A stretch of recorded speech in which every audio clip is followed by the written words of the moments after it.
A letter to our children. I'm Dhamma Bum, and I'll be your guide for today's guided meditation. On Fridays, we look at making amends, repairing relationships, and restoring our practice. And we would encourage you to take a look at the description boxes for today's guided meditation and for earlier ones as well.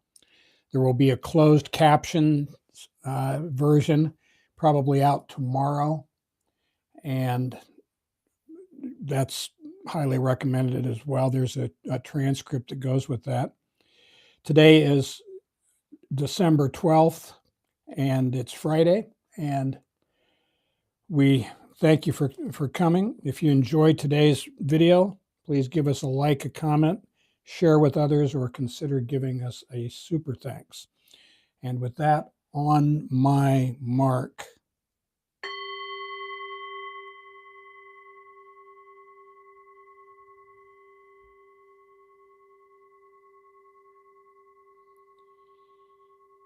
Please find yourself in a quiet spot, spine straight, shoulders back. Lower your chin towards your chest. Rest your hands in your lap or on your thighs or your knees. Close your eyes and mouth gently and imagine a ball of white light, an inch or two, 3 to 5 centimeters beneath your nostrils. Breathe in through your nose. Watch it go down past your heart to your stomach and back out the same way. Breathe in through your nose. Watch it go down past your heart to your stomach and back out the same way. Take smooth, natural breaths. Don't worry about the speed or the depth. Just natural breaths for you as you breathe in through your nose. Watch it go down past your heart to your stomach and back out the same way. When outside issues intrude, gently brush them aside, thinking, no, that's not my business. I'm focused on my breath as I breathe in through my nose. Watch it go down past my heart to my stomach and back out the same way. On Fridays, we always start with the Dhammapada, verses 3 through 6. He abused me, attacked me, defeated me, robbed me. For someone hostile like this, hatred does not end. He abused me, he attacked me, defeated me, robbed me. For someone not hostile like this, hatred ends. For hatred never ends through hatred. By non-hate alone does it end. This is an ancient truth. Many do not realize we here must die. For those who realize this, quarrels end. So we are taught that our thoughts lead to our moods, delusions, obsessions. On Monday, we reviewed the principles of meditation. Today, we're going to look at what helps and hinders our meditation. And our question is, How was your week? How'd your meditation go this past week? We meditate to help us calm our mind and tame our heart. We look at our thoughts, we examine them, we see them for what they are, and we let them go. Practicing our practice is a choice. We meditate to let things go. If we let go a little, we get a little serenity. If we let go a lot, we get a lot of serenity. If we let go completely, that is, if we accept life on life's terms, we get complete serenity.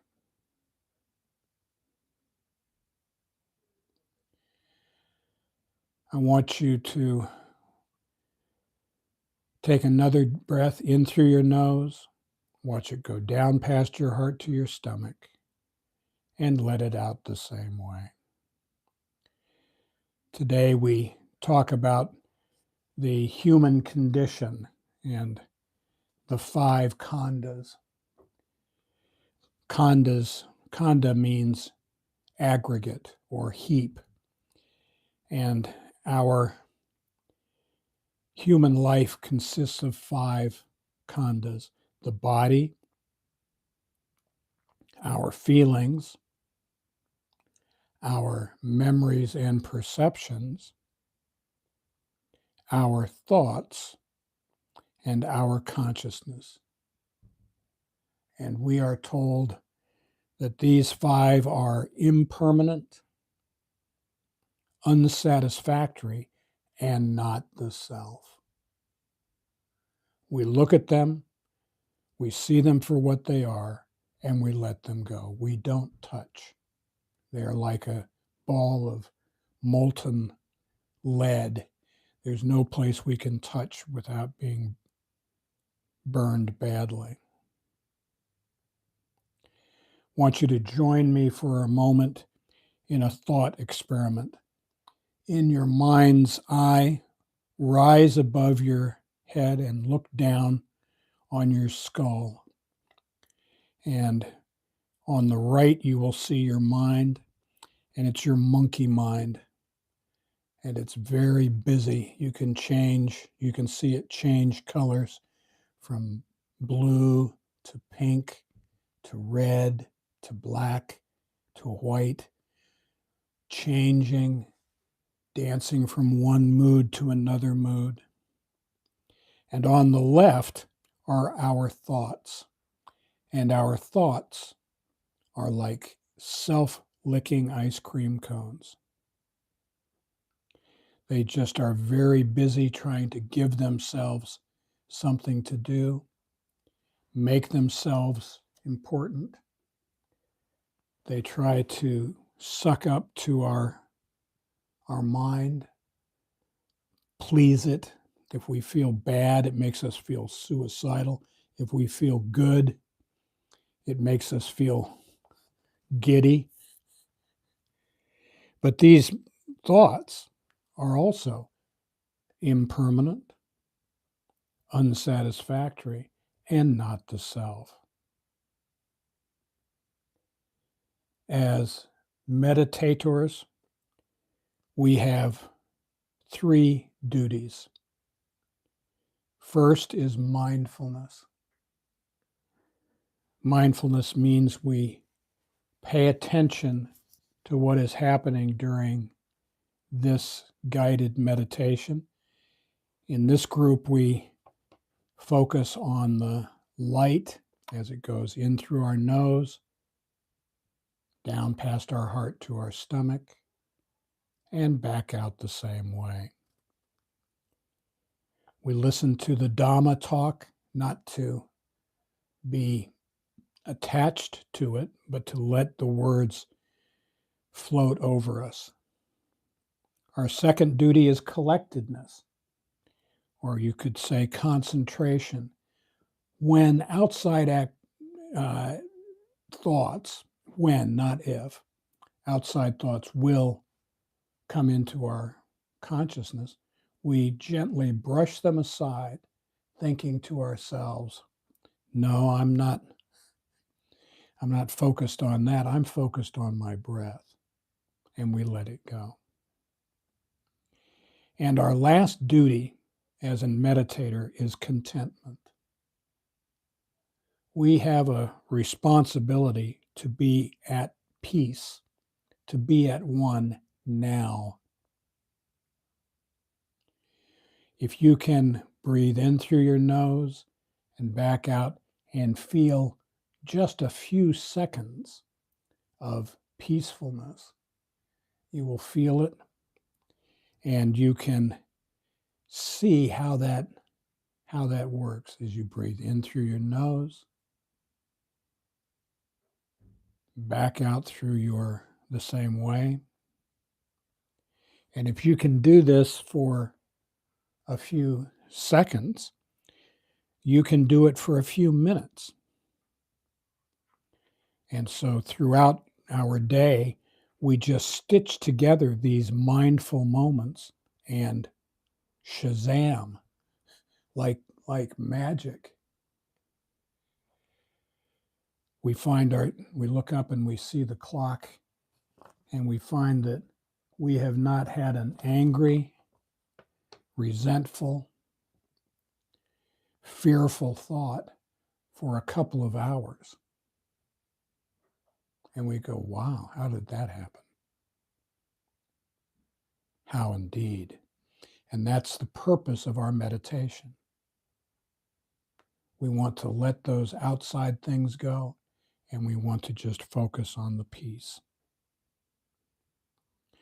Now, this weekend, as we look back on our previous week,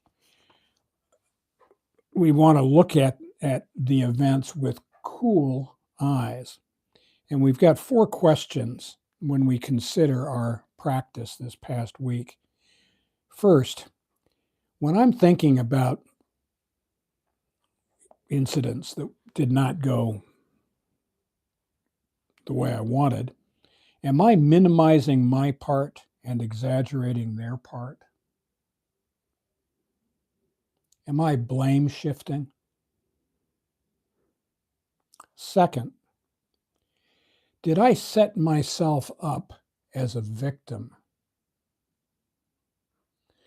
And I can do that by having a sense of entitlement or having expectations for how things will go. And then when they don't go that way, I feel disturbed.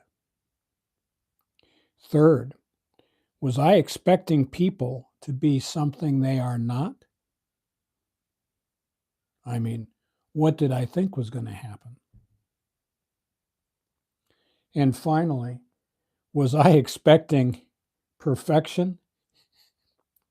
I mean, in this life? So we can see that these expectations that we have for people, places, events, institutions, these expectations are resentments under construction. I need to let them go. Now, as we complete the first part of our meditation, which is samatha or serenity, we'll find our heart rate is slower. We find a feeling of peace and tranquility. And as we move into the second part of our practice, panya or wisdom, now we can allow thoughts to arise, but only if we see them with cool eyes. Look at them as if from afar, like seeing a fire on the other side of a broad river. We can see it, but not be attached to it. We feel no heat from it. And today, we're going to look at the things that help and hinder when we meditate. The keys to our practice are sila, or ethical conduct, and samadhi, which is meditation or mental concentration. We must first practice sila, and that is our ethical conduct. The reason for this is, if we are living a double life, if we are one thing to the boys and we're something else to the girls, and we're something else to our dusky friend down at the bar, then we are not living an integrated life. We are living a series of illusions, lies. So the purpose of ethical conduct is to not do that. Because if we're not living an ethical life, we're not going to be able to sit in meditation. So sila consists of 3 parts. This is one of the streams within the Eightfold Path. And it's right speech, say what you mean what you say, but don't say it mean. Right action, do the next right thing. You know what it is in your heart. And third, right livelihood. We don't make a living by preying on the kindness of other people or being careless with the divine spark within them. And so first we must act right, then we can sit in meditation. And the same is true during our meditation. The samadhi stream, which is the meditation stream, also has 3 parts. And it's right effort, which is intentionality. We go to a place at a certain time. We wear the right clothing. We try to have a quiet, comfortable place to meditate. Right mindfulness. We pay attention to what's happening right now. We look at our breath. We listen to the Dhamma talk. We contemplate the thoughts that arise, if we can do so coolly. And the last part of the samadhi stream is right concentration or focus. When outside issues arise, we gently brush them aside and continue with our contemplation.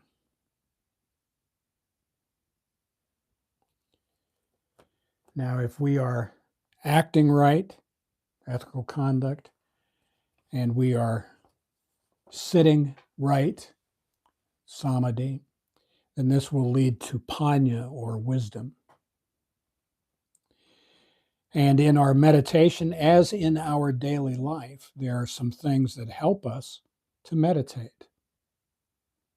First is when we meditate, as when we go through our life, we want to project loving feelings, metta, with 2 T's. A warm, positive regard for the people we meet. We want to practice generosity of spirit, not giving alms to the poor, but giving other people the benefit of the doubt. We want to exude kindness and helpfulness. Other people have problems. Maybe we could give them a hand. Sati, or mindfulness, and sampajana, which is self-awareness. Who are we? Why are we here? What can we take with us? And panya, or wisdom. And we want to practice selfless service to all. There are also hindrances. things that prevent us from meditating successfully. The first is the kama chanda, and these are 5 sensual desires. We crave sights, sounds, smells, tastes, and tactile sensations. These are all impermanent, unsatisfactory, and not the self, and we must let them go. The second hindrance is ill will or aversion, trying to avoid people. Oh, those duck-billed schmoes. God, I don't want to see them. If we are organizing our life around the things we don't like, that's just as dangerous as any narcotic to which we are addicted. Third is sleepiness. We don't meditate to relax and take a nap. We're meditating to study our mind. We want to tame our mind and calm our heart. And so we have to be paying attention for that. Fourth is restlessness. If we're restless, irritable, or discontent, that's what we need to focus on. Sometimes when I feel that way, I go, I'm not doing it.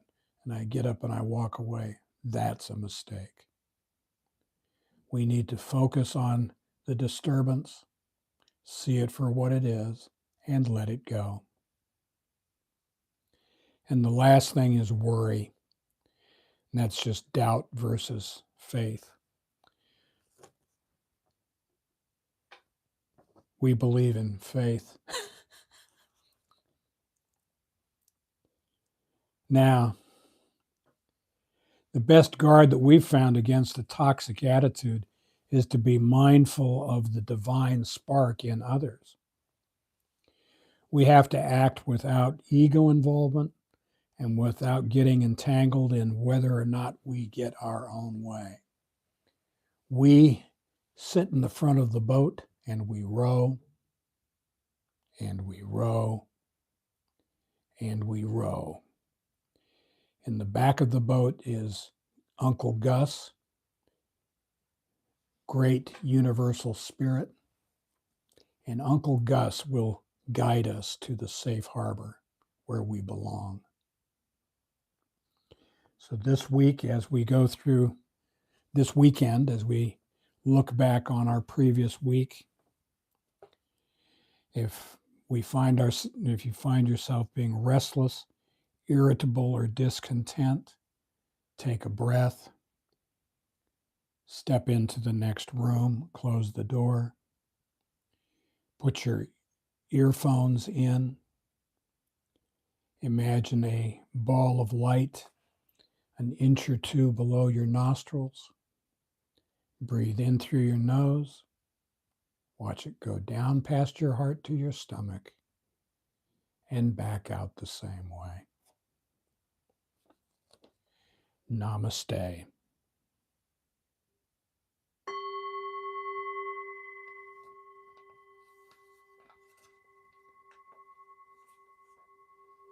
Okay. Hey, Brian, how you doing? And Marika? I don't know you, but hello to you too. Thank you for coming.